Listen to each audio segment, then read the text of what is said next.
The biggest challenge, without question, is acting with nothing.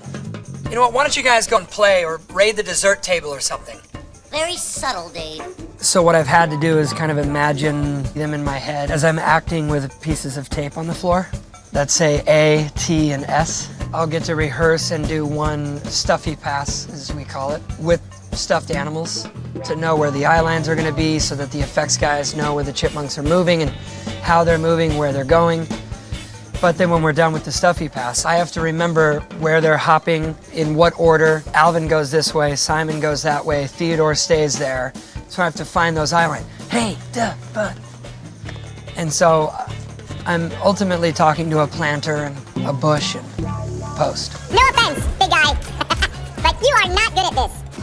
These are three distinct, different little brothers who are going to be acting differently. They're acting according to their personalities. They move differently, and you have to take that all into account as best you can. Amazing on the Invisalign. Yes. All right, good. Let's do one more. These are real chipmunks in the sense that they have real chipmunk skeletons inside their body. They'll climb trees like chipmunks. We put them in chipmunk poses wherever possible. Stupid tree! Whoa, what's happening? But they're real, they're affected by gravity just like you and I are, so that gives you one way to ground the characters.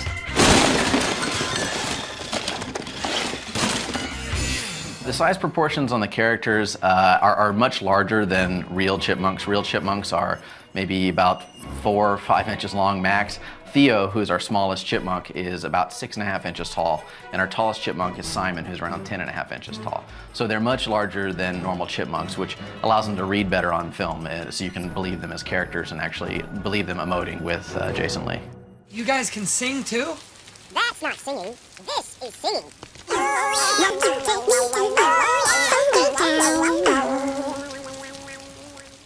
The more upright they are and walking biped, the less you believe them as chipmunks. So a lot of effort was made to keep them as quadrupeds most of the time. Whoa. There you go. Thank you. In the middle of the conversation, they'll stop to just, real fast. Then they'll just go right back into it, not even aware that they did that. One of the challenges you come across is when you create a design of these characters, it works really well in 2D in the design land. But once you start moving these things around and have them perform, you actually have to have an anatomy that you define. It's not a real anatomy, but it is anatomy that you have to define and adhere to. So it's much more cartoony, it may have much more of an exaggerated performance, but there are certain rules you have to set up for yourself, and you can't violate those rules or else you won't buy them as an actual performer. But you can go much further than an actual live action actor would. Hello, gorgeous. We try to think of what would happen if there was a human brain inside a chipmunk body.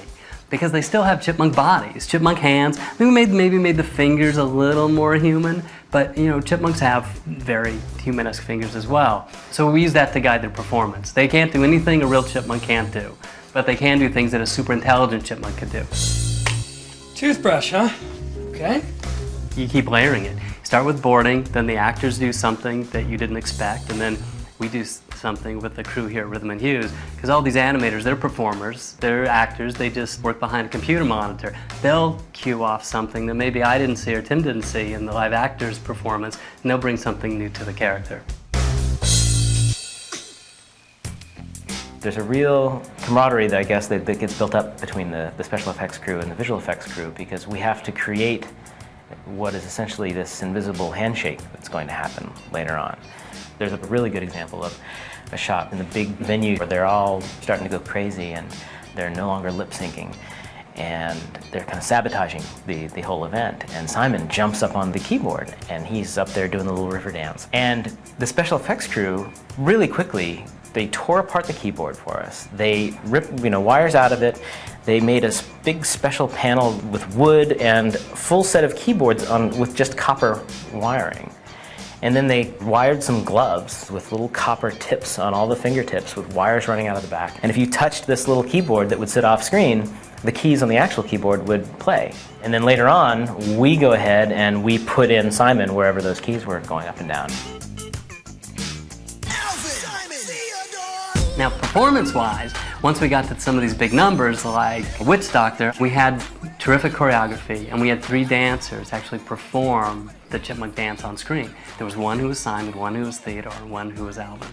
And in the beginning, I thought that would be a relatively straightforward copy for the animators to look at what the real performers did, real dancers did, and just copy it. But when it came time to the performance, Alvin, he's going to be a little more chest up because he's finally getting what he believes he deserved his whole life, his spot in the sun. Theo, they made just wide-eyed, and even though he was dancing and keeping up with everybody else, he just couldn't believe he was where he was. And then Simon, he just seemed like he's very competently dancing and very self-assured.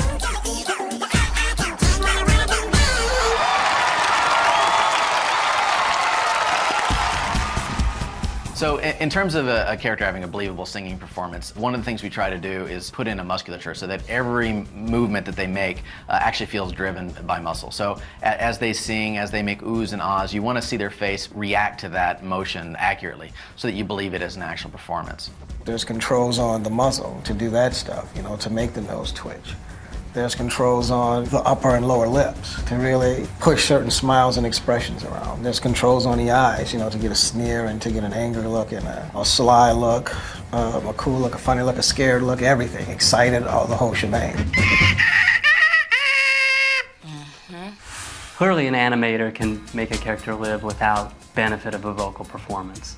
The best animated films, you believe they're alive. You don't say, wow, look at this cool technical thing I'm watching, or look at those drawings move. But a voice informs the performance. There's a rhythm and an acting there that, as animators and performers, we're trying to bring to the screen. Yeah, you're our only friend. Yeah, you're our only friend. For these chipmunks, we're all furred characters, and that's something that Rhythm and Hues really hangs its hat on, is our ability to do fur. We feel we have some of the nicest fur in the visual effects industry.